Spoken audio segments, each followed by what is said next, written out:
Hello बच्चों, शुभ दिन। बच्चों, हमने इससे पहले 3 × 4 कोटि के आयु की रचना की थी। आज हम जो प्रश्न कर रहे हैं प्रश्न नंबर 6 है। इसमें हम सीखेंगे कि किस प्रकार हम दो आयु दिए हैं, हमें एलएचएस में दिया हुआ एक आयु और एक दिया हुआ आरएचएस में,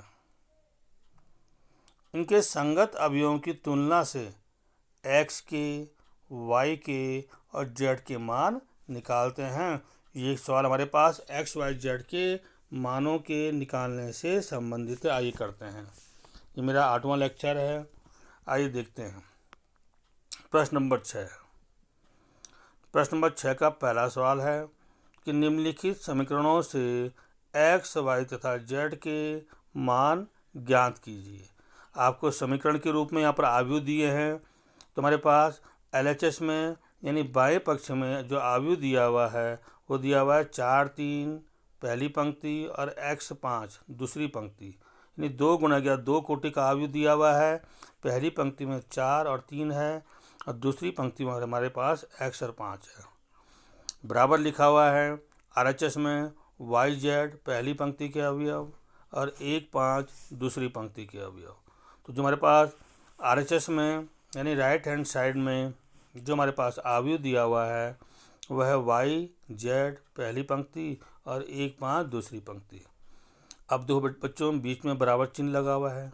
बराबर चिन्ह का अर्थ क्या है कि बाएं पक्ष का आयु दाहिने पक्ष के आयु के समान है। ये समान कब होंगे? जब इनके संगत अवयव समान होंगे तभी ये समान होंगे। यानी A11 एलएचएस का वो A11 आरएचएस के बराबर होगा। इसी प्रकार A12 एलएचएस का A12 आरएचएस के बराबर होगा। A21 एलएचएस का A21 आरएचएस के बराबर होगा और A22 एलएचएस का A22 आरएचएस के बराबर होगा। यानी संगत अवयव जब समान होंगे, क्योंकि बीच में बराबर चिन्ह है, बराबर आयु में होता ही है।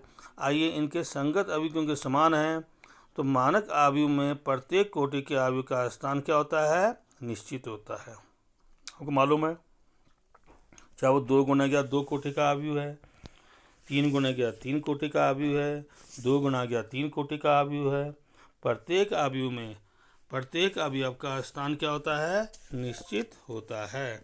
तो आइए करते हैं। पहले हम A11 निकालते हैं। तो A11 एलएचएस में कितना है? 4 है और आरएचएस में कितना है? y है। तो ये हो जाएगा A11 बराबर 4 बराबर y। यहाँ से निकल के आ गया आपका y बराबर 4। अब A21 निकालते हैं। A21 आपका एलएचएस में x है और आरएचएस में 1 है। तो A21 बराबर हुआ x बराबर हुआ 1, तो x बराबर 1 निकल के आ गया।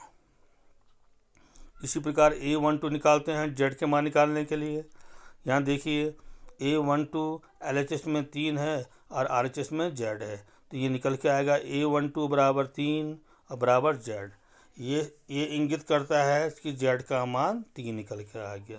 तो इस प्रकार बच्चों, छठे के पहले प्रश्न में जो मान निकल के आए वाई एक्स बराबर 1, वाई बराबर 4 और जेड बराबर 3। आइए एक प्रश्न और करते हैं इसमें, जिसमें से हमारा समीकरण निकलेगा। छठे का तीसरा प्रश्न यह है एक्स जो एलएचएस में हमारे पास आयु है वो है आपका 3 × 1 कोटि का और आरएचएस में जो आयु है वो भी 3 × 1 कोटि का है। इसमें अवयव हमारे पास A11 A21 और A31।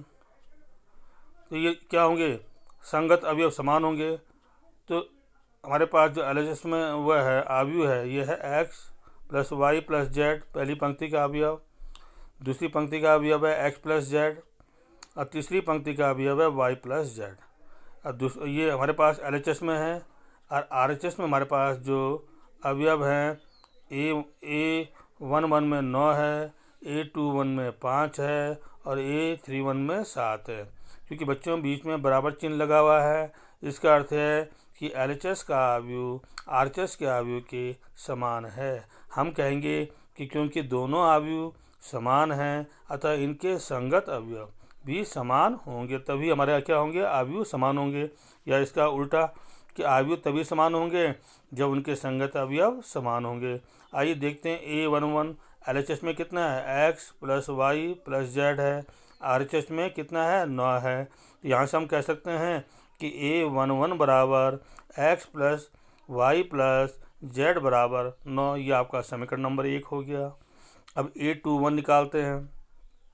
LHS में देखिए आप, बाएं पक्ष में x प्लस जेड है, दाएं पक्ष में कितना है, 5 है उसी स्थान पर। तो A21 बराबर x प्लस जेड बराबर 5, ये समीकरण नंबर 2 आ गया। अब A31 देखिए LHS में ये y धन जेड है और RHS में कितना है, यहाँ पर 7 है। तो हम कह सकते हैं कि A31 बराबर y धन जेड बराबर 7, समीकरण नंबर 3 आ गया। अब बच्चों देखो आपके पास 3 समीकरण आ गए। पहला समीकरण हो गया x plus Y plus Z बराबर 9। दूसरा समीकरण हो गया x प्लस जेड बराबर 5। तीसरा समीकरण हो गया y प्लस जेड बराबर 7। अब ये 3 समीकरण हो गए हैं। अब x y z के मान निकालने हैं। अब ये क्योंकि आप ये इससे पहले जानते हैं कि समीकरणों को हल किस प्रकार करते हैं, तो यहाँ से कोई पर्टिकुलर विधि नहीं है कि आप इस विधि का प्रयोग करें।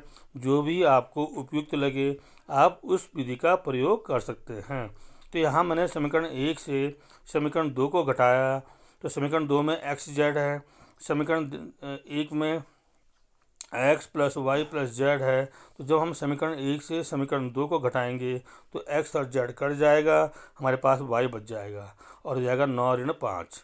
तो ये जाएगा x plus Y plus Z बराबर 9 ऋण x ऋण z बराबर ऋण 5। तो ये x से x कट गया, z से z कट गया, 9 में से 5 घटाया तो ये 4 आया। तो y का मान 4 निकला है। अब पुनः समीकरण 1 से समीकरण 3 को हम घटाएंगे तो समीकरण 1 आपके पास है x plus Y plus Z बराबर 9 और समीकरण 3 है y प्लस जेड बराबर 7। अब घटाया हमने समीकरण लिखे दोनों। समीकरण 1 लिखा x plus Y plus Z बराबर 9, समीकरण 3 लिखा y प्लस जेड बराबर 7। ये ऋण y हो गया, ये ऋण जेड हो गया और ये ऋण 7 हो गया। तो y से y कट गया, z से z कट गया, 9 में से 7 गया, 2 आया। तो x बराबर 2 निकल के आ गया। अब आप समीकरण 2 से या 3 से जो मर्जी है आपकी, क्योंकि अब आपको चाहिए z का मान, तो समीकरण 2 का प्रयोग करिए, समीकरण 1 का करिए, समीकरण 3 का करिए, ये आपकी इच्छा के ऊपर निर्भर करता है। तो मैंने यहाँ पर समीकरण 2 लिया है। तो x प्लस जेड बराबर 5 है, x की जगह जो 2 रख देंगे तो ये क्या 2 धन जेड बराबर 5, यहाँ से निकल के आ गया z बराबर 3। तो इस प्रकार बच्चों ये हमने दोनों अवयव को हल किया तो x का मान 2 निकला, y का मान 4 निकला और z का मान 3 निकला। इसी तरह से अन्य प्रश्न भी हल होंगे। ओके बच्चों।